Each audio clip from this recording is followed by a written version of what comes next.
bazokwihweza uwo basogose. Bavukanyi kuri uno munsi wa kabiri wo muri iyi minsi itatu aho tuzirikana amabanga y'icungurwa ryacu, iri jambo ry'umuhanuzi Zakariya riraranguka icese mu magorwa no kubabara k'umukama wacu Yezu Kristu. Bazokwihweza uwo basogose. Abo babwihweza ni twebwe. Duhamagariwe muri uno mugigwa kwihweza n'ukwemera, tukazirikana neza na neza imvo n'ivano y'ukubabara k'umukama no gupfa kwiwe. Ijambo ry'Imana mu gisoma ca mbere mu gitabo c'umuhanuzi Izaya mu gace ka 52 batazira ururirimbo rw'umusavyi w'umukama, bitubwira yuko Yezu yikoreye ibicumuro vyacu. Yezu yikoreye amabi yacu yose. Mu vyukuri Yezu yikoreye imivumo yose, kuko ijambo ry'Imana mu gitabo cyo gusubiramwo amategeko kigabane ca 21 handitswe ngo arakavumwa uwo ahambwe amanitswe ku giti. Yezu mu kwemera kumanikwa ku giti c'umusaraba yarikoreye ibicumuro vy'isi, ivyabayeho atarigira umuntu, ivyariho igihe ciwe co ngaha kw'isi, n'ibizobaho vyose gushika isi irinde ihera. Niho rero yaciye aba umwagazi w'Imana yikoreye ibicumuro vyose. N'umusavyi w'umukama ababaye kuko avyishakiye, ababaye kubera ubugamburutsi kugira arangure ishaka rya data. Aje kurangura ivyo ejo yashinze mu mabanga y'Ukaristiya, aho yavuze ati akire mujye mwese, uno munsi atanze umubiri wiwe. Umubiri wiwe ni utanzwe kugira ngo ubohore isi. Umubiri wiwe ni uvunaguwe. Umubiri wiwe ni ubaye iciru c'ibicumuro vyose. Mu kugamburuka ku musaraba, Yezu aje kwishura ibicumuro vyose vyakozwe kuva kuri Adamu na Eva. Kumwe Adamu na Eva mu murima w'Edeni bagarariza umukama, Yezu kuva ejo mwijoro mu murima w'Getsemane yaragamburukiye umukama. Kumwe barya icamwa kibujijwe kivuye ku giti c'ubuzima, niko na Yezu adusubije ubuzima ku giti c'umuzima arico musaraba. Umusaraba kandi cari igihano abaromani bagenera abakozi b'ikibi beruje bamwe bo ku rwego rwo hejuru, abasuma, abagarariji, abicanyi. Yezu rero yemeye kuba wenyine ubwiwe igicumuro kugira ngo adukize. Muvukanyi, Yezu yapfuye kugira ngo yice igicumuro cacu. Yezu yapfuye kugira ngo urupfu ntirube rugifise ububasha. Yezu mu gupfa ku musaraba yishe ivyo vyose bihanamiye umuntu bidukura ku Mana. Urupfu rwiwe rero si urusanzwe, ni urupfu ruri mu intsinzi, ni urupfu ruri mu buzima, ni urupfu rurimwo urukiza. Yezu wenyine ubwiwe niwe yashimye kwitanga kugira ngo dusubire kuba abana b'Imana. Ku musaraba turavyagwa gushasha, turasubira kuvukana na Yezu, turasubizwa iteka ry'abana b'Imana. Mu kutugabira umuvyeyi wiwe yatugize abavukanyi biwe. Mu kutugabira uwo muvyeyi yatugize abigishwa biwe, kuko mwibuke ko ijambo ry'Imana mu nkuru nziza yanditse Luka bakunda kutwereka ko uyo muvyeyi wiwe ari we mwigishwa wa mbere yazirikana ishaka ry'Imana akarigumiza ku mutima agatako akarirangura. Uno munsi rero mu kuzirikana amagorwa y'Umukama naho bibabaje turashimagiza Umukama, turamuninahaza, turamusenga kumwe twabivuga mu nzira y'umusaraba. Turagusenga Yezu kandi turakuninahaza kuko wadukijije mu gupfa ku musaraba wawe. Umusaraba rero nukiri ikimenyetso c'urupfu n'umubabaro, n'ikimenyetso c'ubuzima n'ikigongwe c'Imana. Umusaraba ni kiraro kitujana kwa Data. Umusaraba n'amagorwa Yezu yikoreye kugira ngo asangire n'abababaye bose. Yezu ararira kumwe n'abarira, Yezu arababara kumwe n'abababara. Yezu ibicumuro vyacu n'imibabaro yacu yose yavyikoreye gushika mu mubiri wiwe, tutibagiye no mu mutima wiwe. Naho rero dutumiriwe kwihweza uwo twasogose, tukamwihweza n'amaso y'ukwemera, tuzirikana vy'ukuri ko Imana yakunze isi gushikaho itanga umwana wayo w'ikinege kugira ngo uwumwemeye wese ntapfe ariko aronke ubuzima budahera. Mu musaraba harimo ubuzima budahera, kuko wese yemera Imana imwe rudende n'umwana w'ikinege wayo yarungitswe aronka ubuzima budahera. Ku musaraba niho isi shasha itangurira. Turakunze guhimbaza kandi nivyo intsinzi y'icese y'Umukama ku munsi wa Pasika, ariko iyo ntsinzi itangura mu gihe Yezu yagamburukiye Imana se, ahavuze ati ego aho umuntu yagararije. Yezu atwereka yuko rero urwo rukundo ruruta vyose, ari urukundo rwitanga, ari urukundo rwigura abandi, ari urukundo ruheba ubuzima bwabo kugira ngo natwe turonke ubuzima. Mu kuzirikana rero ano magorwa no kubabara no gupfa k'Umukama, nimuze dushire munsi y'umusaraba wa Yezu imibabaro, ibikomere, ibicumuro, amabi yose akoregwa kuri ino si. Kuko ba Pilato naho bagiye, n'ubu muri ino si eka mbere no naho tubaye no mu gihugu cacu ntibabuze abaca imanza za ngondagonde kubera ubwoba canke gushaka guhereza ivyo bashaka abandi bose, ugasanga bariko baragira nk'abakaravye bibaza yuko kutaraba inabi ariko kuyikira. N'ubu ntihabuze abakora nka Petero. Petero agira ati naho uzoja gupfa nzokugendanira, nzokuguma inyuma, mugabo ugasanga bamwihakanye rimwe kabiri gatatu.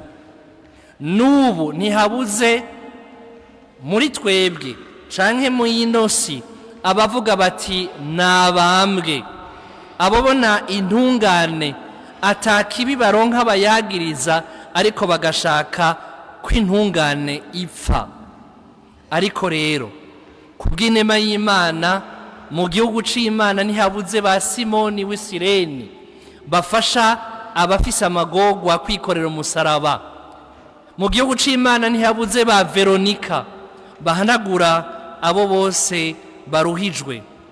Mu gihugu c'Imana ntihabuze abarizwa bababazwa n'ibibi bikogwa, abarondera ubutungane, abo bose barondera amahoro. Nabo bose tubazane imbere y'umusaraba wa Yezu.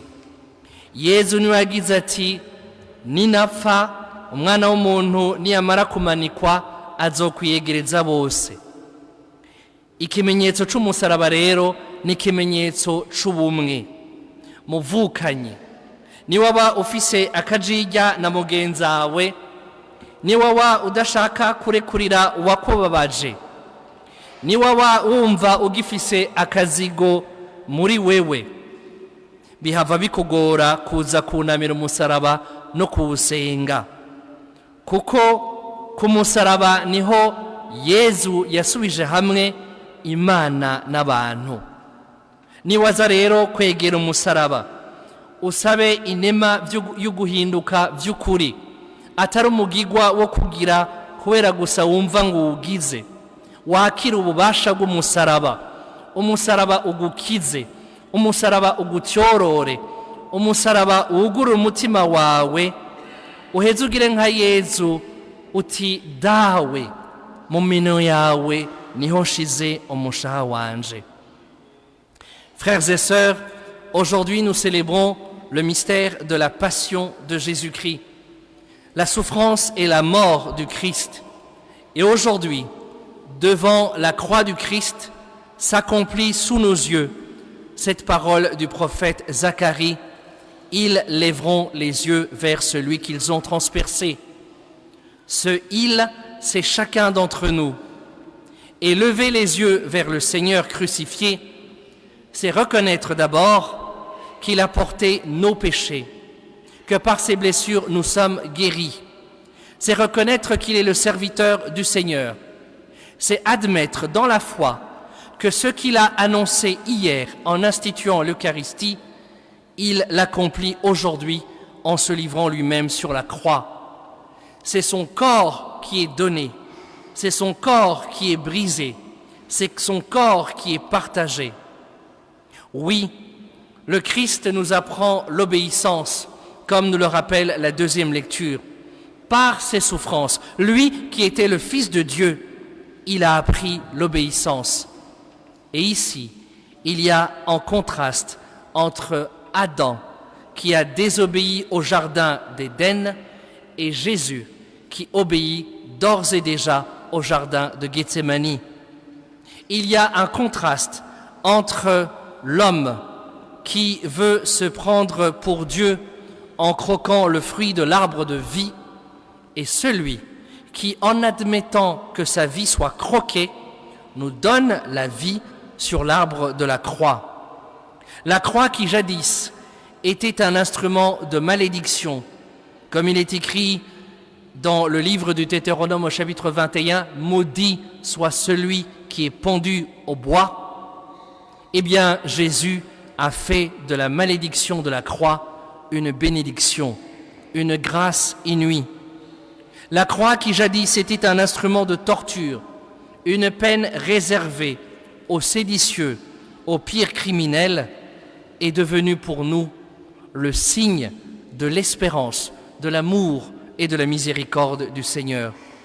À nous donc de lever les yeux, nos yeux de la foi, vers celui qui a été crucifié pour nous. Mon frère, ma sœur, si le Christ est mort, c'est pour que tu aies la vie. Si le Christ a donné son sang, c'est pour que tu ressuscites plus tard avec lui. Sur la croix, nous avons été régénérés.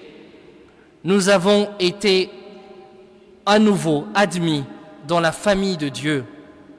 Si du haut de la croix, il nous donne sa mère comme notre mère, c'est pour que nous redevenions les frères de Jésus.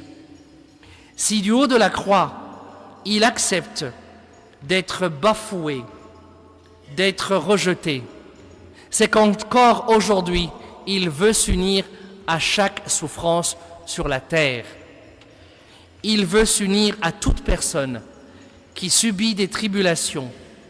Le Christ crucifié est présent dans chaque malade, dans chaque prisonnier, dans chaque personne dont les droits sont bafoués. Hélas, il y a encore dans notre monde des Pilates, des juges iniques qui, par peur ou par souci de satisfaire aux demandes de la majorité ou de la foule, se délectent du sang des innocents. Hélas, il y a encore aujourd'hui des pierres, peut-être parmi nous, qui, après avoir promis au Seigneur qu'ils ne l'abandonneraient pas, sont prêts pourtant à le renier une fois, deux fois, trois fois. Hélas, encore dans ce monde, il y a des gens qui vocifèrent « Crucifie-le à mort » et qui condamnent allègrement. des innocents. Mais par la grâce de Dieu, nous avons également dans le peuple de Dieu des Simons de Cyrène qui consolent ceux qui souffrent.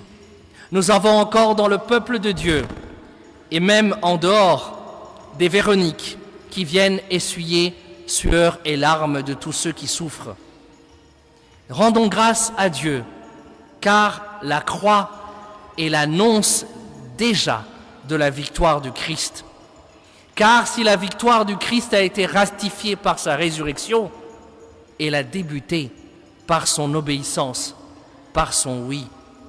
Alors que la croix ne soit plus seulement pour nous un rappel des douleurs du Christ, mais un symbole de victoire.